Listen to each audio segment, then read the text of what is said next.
핵심만 콕콕 집어 설명하는 그레이통의 생명과학 1 디딤 강의 영상입니다. 이번 시간에는 기관계의 통합적 작용에 대해서 공부해 볼 거예요. 그림은 우리 몸의 조직세포와 각 기관계를 나타낸 것인데, 간은 이렇게 우리 몸의 아래쪽에 있지 않고요, 오른쪽 윗배 부분에 간이 존재하고, 콩팥은 좌우로 존재하므로 실제와는 약간 차이가 있다는 점을 알아두시고, 먼저 조직세포 이야기를 해볼게요. 세포는 세포 호흡을 통해 생명활동에 필요한 에너지 ATP를 얻는다고 했는데요. 세포 호흡에 필요한 물질들은 바로 영양소, 산소가 필요합니다. 영양소를 얻는 것과 관련된 기관계는 소화계인데요. 음식물을 소화하고 영양소를 흡수하는 역할을 하게 되죠. 그리고 산소를 얻는 것과 관련된 기관계는 호흡계죠. 산소를 흡수하고 이산화탄소를 배출하는 역할을 합니다. 세포호흡한 결과 만들어지는 것이 이산화탄소, 물, 그리고 노폐물인데요. 영양소 중에 포도당을 사용했을 땐 이산화탄소와 물밖에 나오지 않지만, 단백질을 사용했을 때는 단백질의 질소 성분으로 인해 암모니아가 발생하게 됩니다. 암모니아는 체내에서 독성을 띠기 때문에 이것은 독성이 거의 없는 요소라는 물질로 전환되어 우리 몸 밖을 빠져나가야 합니다. 자, 먼저 이산화탄소는 호흡계를 통해 빠져나가게 되겠죠. 물이 몸 밖을 빠져나가는 데는 대부분은 배설계를 통해 빠져나가게 되고, 암모니아, 노폐물은요, 오줌과 함께 나가게 되니까 배설계와 관련이 있습니다. 그리고 이 암모니아를 요소로 전환시키는 기관이 있는데 간입니다.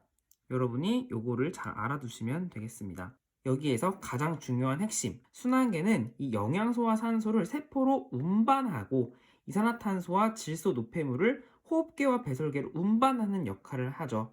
그래서 순환계가 중심이 되어서 이 모든 것들이 통합적으로 작용을 하게 됩니다. 이것을 정리한 표를 보도록 할게요. 순환계는 각 기관계를 연결하는 아주 중요한 역할을 하게 됩니다. 이 순환계에 해당하는 기관을 살펴보면 심장이 여기에 해당되고요. 심장과 연결된 여러 혈관, 정맥, 동맥, 모세혈관 같은 혈관이 포함됩니다. 소화계는 이 영양소를 조직세포로 운반하기 위해 순환계를 이용하는데요. 소화계에 해당하는 기관은 음식물이 지나가는 입, 식도, 위, 소장, 대장을 거쳐서 이제 항문을 통해서 밖으로 배출되게 되는데요. 응가를 배설물이라고 하잖아요.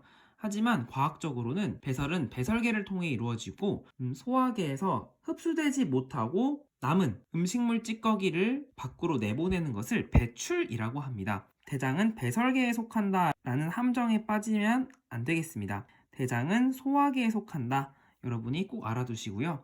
그리고 직접적으로 음식물이 지나지 않더라도 음식물의 소화와 관련된 기관, 간과 이자가 있습니다. 먼저 간은 해독작용 등 400가지 이상의 역할을 한다고 하지만, 소화에 필요한 쓸개즙을 생산하여 지방의 소화를 돕습니다. 그리고 또 하나, 아까 말했듯이 암모니아를 요소로 전환하는, 이것이 바로 간에서 이루어집니다. 그리고 이자에서는 이자액을 분비하는데요.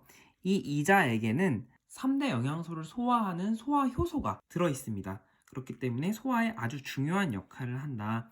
여러분이 꼭 기억해 두시면 되겠습니다. 그리고 호흡계를 통해 산소를 흡수하고 이산화탄소를 내보내죠.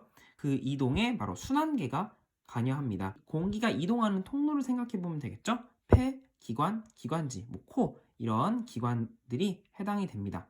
배설계는 세포호흡 결과 생성된 노폐물, 주로 물이겠죠. 콩팥까지 이동되고, 콩팥에서 노폐물이 걸러지는 과정에 순환계가 이용됩니다. 즉, 정수기와 같은 역할을 한다, 이렇게 보시면 되겠고, 배설계에 해당하는 기관이 바로 콩팥이죠. 그래서 방광에서 오줌이 만들어지는 것이 아니라, 오줌은 콩팥에서 만들어져서 방광에 모였다가 배설이 됩니다. 기억해 두시면 되겠습니다. 자, 각 기관계의 통합적 작용을 이렇게 한눈에 알아볼 수 있는 그림으로 나타낸 건데요. 이 그림으로 문제가 출제가 됩니다. 순환계가 가운데 있는 이유는 각 기관계를 연결하는 중요한 역할을 하기 때문이고, 조직세포에 필요한 산소는 호흡계를 통해 이렇게 들어오게 되고요. 필요한 영양소는 바로 소화계를 통해 이렇게 들어오게 되죠. 세포호흡결과 만들어진 이산화탄소는 바로 호흡계를 통해 빠져나가게 되고요. 그리고 암모니아와 물이 있겠죠?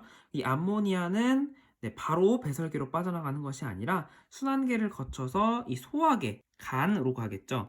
요소로 전환시키고 그리고 다시 순환계를 거쳐서 배설계로 빠져나가게 됩니다. 그리고 조직세포에서 생긴 물, 순환계를 거쳐서 이제 배설계로 과잉에 물이 빠져나가게 되는데 물은 우리 몸에 필요하기 때문에 물이 부족할 경우에는 배설계에서 다시 순환계로 이렇게 흡수가 되는 경우도 있습니다.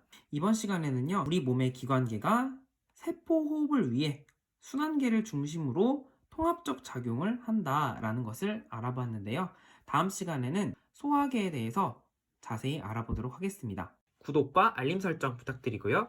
지금까지 그레이트 홍쌤이었습니다. 홍빠!